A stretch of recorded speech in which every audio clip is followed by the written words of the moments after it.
News 46 is brought to you in part by From all of us at Provenza Enterprises. Happy holidays!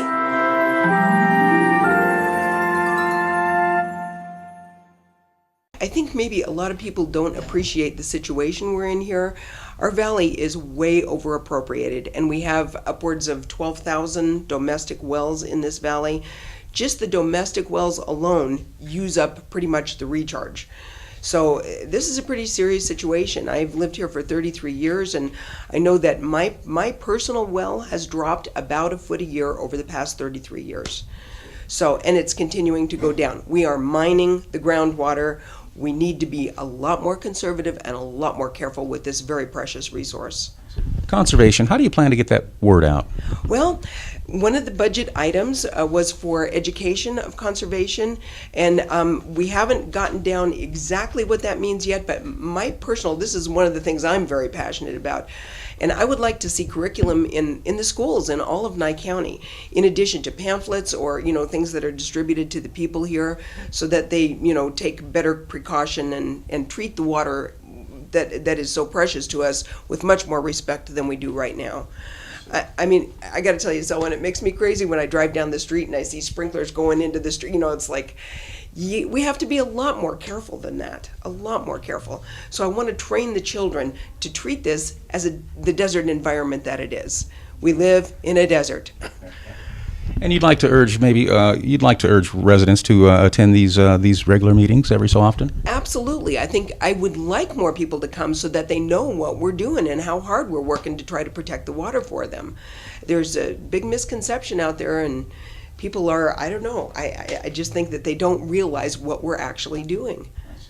And real quickly, in terms of, this voluntary program for metering wells, when will that get underway? I'm not sure. We have to get funding first before we can carry on with all these programs that we're trying to do. So I'm not sure how soon we would be able to do that. I don't think we have the money to tackle that right this minute.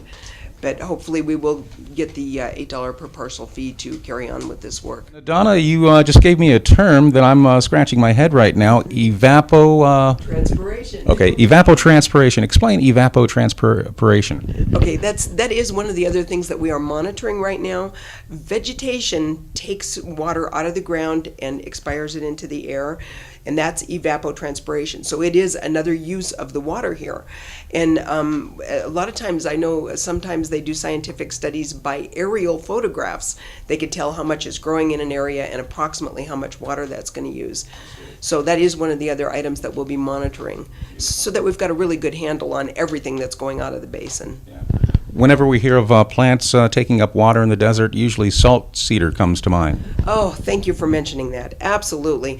The Southern Nye County Conservation District has been removing some salt cedar here, tamarisk, and a mature tamarisk tree can use up to 200 gallons a day. That's a huge amount. So we're trying to eradicate them. They're really tough to get rid of because they are an invasive species. They're technically a weed, but we're working hard on trying to remove that. And if anybody wants more information about that, they can call the Nye County Natural Resources Office or me at the Southern Nye County Conservation District. And of course, desert landscaping in your yard would really help. Oh yeah, xeriscape, yeah, that's what we need to be doing here. Years ago I had a small lawn, and when I realized that, we had water issues here, I decided to take my lawn out. Well, I didn't take it out, I just stopped watering it. Within 2 years, there was no trace of a blade of grass left. Nothing. Because this is a desert, it cannot support lawns. So it's really important that people pay attention to what they're planting also. And one more quick little tip. When you're brushing your teeth, turn the water off. So many people don't do that, and it's just running down the drain, filling up the septic tank. So yeah, just simple things like that. If you're just more aware of how you use the water, and if everybody did a little bit every day, it would save thousands of gallons a year, maybe more.